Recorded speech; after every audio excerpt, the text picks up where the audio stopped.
নিৰ্বাচনৰ বতৰত প্ৰাৰ্থীৰ কাম-কাজ বক্তব্যই হাঁহিৰ খুৰা দিছে জনতা। প্ৰতিপক্ষক তুচ্ছ তাচ্ছিল্য কটাক্ষই বহু সময়ত অতিক্ৰম কৰিছে লক্ষ্মণ ৰেখা।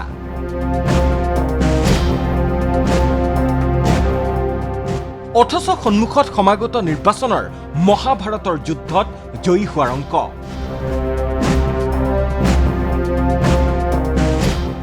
প্ৰথমে শুনক শাসকীয় পক্ষৰ মন্ত্ৰীৰ ভাষ্য। কংগ্ৰেছৰ তাৰকা প্ৰচাৰকৰ সভাত ভিৰ কমিছে। তাকে দলটোক ৰাইজে আদৰি নোলোৱাৰ প্ৰমাণ আখ্যা দি পীযুষ হাজৰিকাৰ কটাক্ষ।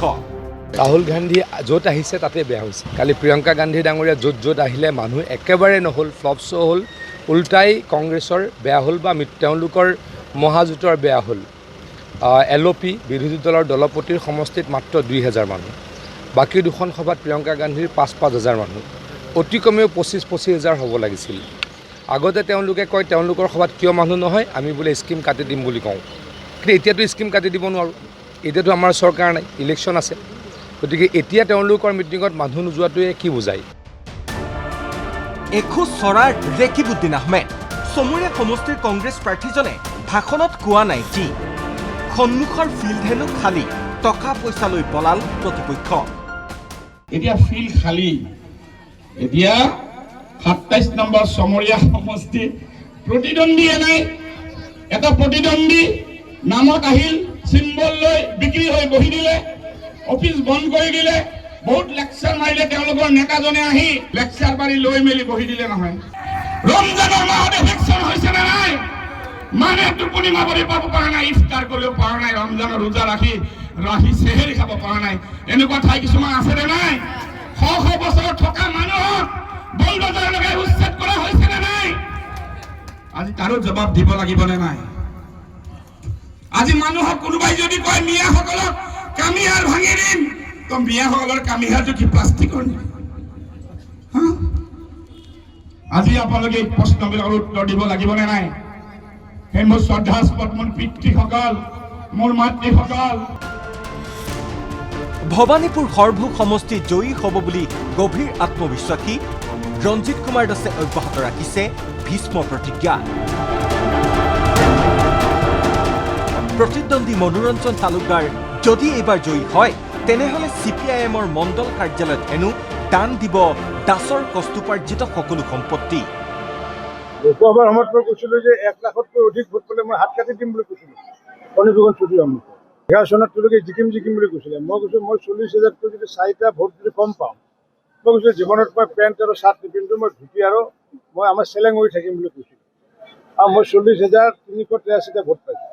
মই কৈছোঁ তেওঁ যদি জিকে, জিকিবতো নোৱাৰে, তেওঁ যদি জিকে মোৰ জীৱনৰ সমস্ত সম্পত্তি মই CPIMৰ নামত দান দিম। কিন্তু সমষ্টিটোত মনোৰঞ্জন তালুকদাৰে কোৱাৰ দৰে যে এখন ৱাটাৰলু যুদ্ধ হ'ব, তাৰ উমান পালে পিতৃৰ হৈ সৰভোগৰ বালাভিটাৰ ধৰ্মীয় সংখ্যালঘু এলেকাত ভোট ভিক্ষা কৰিবলৈ যোৱা দাসৰ কন্যাই। একাংশ মিয়া যুৱকে আগুৰি ধৰি ৰজাস্ক্ৰিয়া ৰঞ্জিতক জবাবদিহি কৰি ক'লে, আগতে বুলডোজাৰত দি ঘৰ মিয়া মানুহৰ মানে ভোট কিনিছিল, মিয়া মানুহৰ ভোট নালাগে। তাৰপিছত মিয়া মানুহৰ ভোট নালাগে। আজি চাব আপুনি যে আহিছে, আজিতো মিয়াৰ ওচৰতে আহিছে, তাৰপিছত মিয়াৰ ওচৰত যে আহিছে, মোক ভাল লাগছে। আপুনি আহাতে মোক ভাল লাগছে। তাৰপাছত আমাৰ CM ছাৰে এটা কথা কৈছিল যে ইলেকশ্যনৰ আগত যিখিনি কথা কৈছিল যে আগতে বুলডোজাৰে দি ভাঙিছিল, এইবাৰ মিয়া মানুহৰ আমি হাৰ ভাঙব আপনাৰ ৰুলাৰে দি। এইটোৰ বিচাৰে আপুনি কি ক'ব?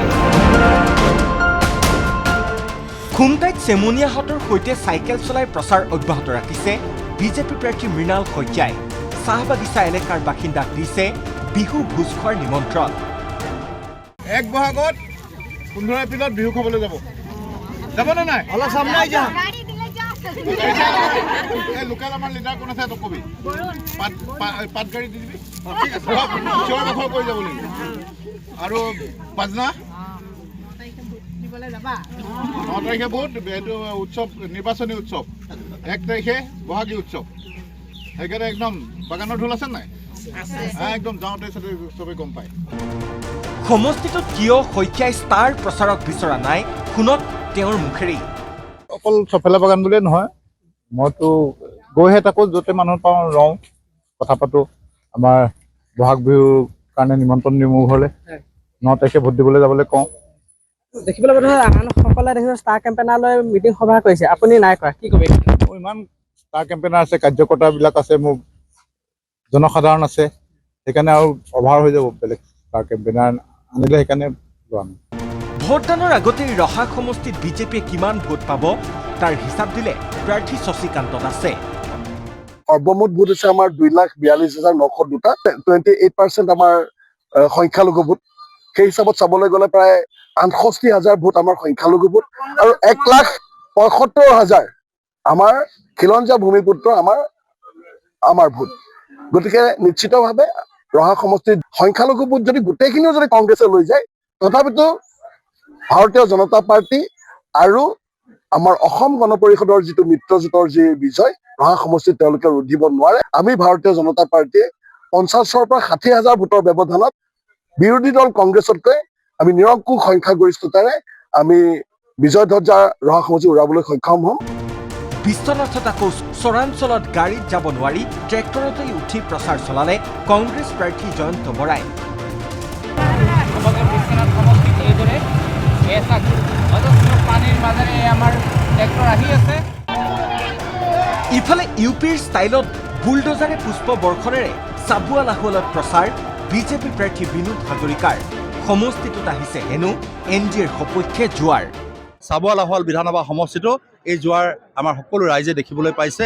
মই ভাবোঁ যদি এই জোৱাৰ যদি আমি 9 তাৰিখলৈকে আমাৰ থাকে, তেতিয়াহ'লে আমি 1 লাখৰ অধিক ভোটত ব্যৱধানত এইবাৰ জয় হ'ব, প্ৰাৰ্থী নিশ্চিত হৈছে এইটো। ধেমাজিত প্ৰচাৰ চলোৱা প্ৰধানমন্ত্ৰীৰ লগতে সমষ্টিটোৰ বিজেপি প্ৰাৰ্থী ৰণোজ পেগুক কটাক্ষ কংগ্ৰেছ প্ৰাৰ্থী শৈলেন সোণোৱালৰ। প্ৰধানমন্ত্ৰীগৰাকীয়ে ইয়াৰ আগতেও ধেমাজিলৈ আহিছে, বিভিন্ন প্ৰতিশ্ৰুতি প্ৰদান কৰিছে, সকলো প্ৰতিশ্ৰুতি অখাৰ পৰিৱৰ্তন হৈছে। তেওঁ গোগামুখত আহি NHPC বৃহৎ নদী বান্ধ বন্ধ কৰাৰ কথা কৈছিল, আজি নদী বান্ধ প্ৰতিষ্ঠা কৰাৰ পক্ষপাতি কৰিলে। যিজন ব্যক্তিয়ে শিক্ষামন্ত্ৰী থকাৰ পাছতো তেওঁক উদ্ধাৰৰ বাবে প্ৰধানমন্ত্ৰীৰ ওচৰত আঁঠু ল'ব লগা হৈছে, কিহৰ বাবে? নিশ্চিত ৰূপত ধেমাজিবাসীয়ে বিচৰা ধৰণে তেওঁ দায়িত্ব পালন কৰিব পৰা নাই। এনে এজন ব্যৰ্থ ব্যক্তিক কেতিয়াও ধেমাজিবাসীয়ে দ্বিতীয়বাৰ আৰু গ্ৰহণ নকৰে। আনহাতে নিজকে বাঘ বুলি ঘোষণা কৰা পূব গোৱালপাৰাৰ কংগ্ৰেছ প্ৰাৰ্থী AK ৰছিদ আলমক চৰম কটাক্ষ সমষ্টিটোৰ অগপ প্ৰাৰ্থী ৰহিম জিব্ৰানৰ। আলম ডায়েবেটিছ থকা বুঢ়া বাঘ, এতিয়া বিশ্ৰাম লোৱাৰ সময়। গণতান্ত্ৰিক প্ৰক্ৰিয়াৰে নিৰ্বাচিত বিধায়কজন কেতিয়াও নিজকে ৰজা গুণ্ডা ক'ব নোৱাৰে। টাইগাৰ তেওঁ কৈছে, টাইগাৰটো তেওঁ এইকাৰণে ঠিক আছে, টাইগাৰ হৈ গ'ল বাৰু, কিন্তু তেওঁ এজন নিজে ডায়েবেটিছ থকা মানুহ। গতিকে ডায়েবেটিছ হোৱা টাইগাৰটো কিমান কাম কৰিব, কিমান দৌৰিব, তেওঁ এতিয়া বিশ্ৰাম লোৱাৰ সময়। Bureau' report ND24।